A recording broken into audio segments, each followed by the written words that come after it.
Purihin ng Diyos, purihin ng ating Panginoon. Kumusta ang iyong pananampalataya? Ito ba ay maligamgam? Sa Ebanghelyo ngayon, makita natin na sinabihan ni Jesus ang mga tao sa Corazin, sa Bethsaida, sa Capernaum na kung saan nanirahan siya doon ng matagal. Tinuruan sila ng marami patungkol sa Diyos, patungkol sa pananampalataya. Kaya umaasa ang Diyos na nawa yung matutunan nila ay lalo pang lalalim at ibahagi. Kaya lang ibang nangyari. Hindi pa rin sila sa kabila ng mga maraming katuruan, maraming biyaya na natanggap nila, maraming milagro. Parang wala lang, parang walang nangyari. At hindi nangyari yung inaasahan ng Diyos na sila yung magiging daluyan ng pananampalataya o biyaya para sa iba.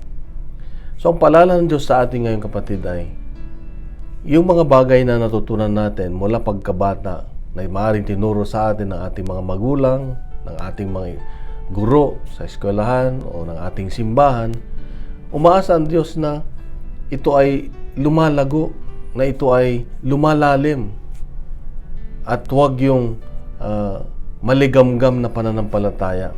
Ang insahan niya ay yung mainit, yung handa kang ibahagi kung ano, paano mo naranasan ang pagmamahal, yung presensya ng Diyos sa buhay mo.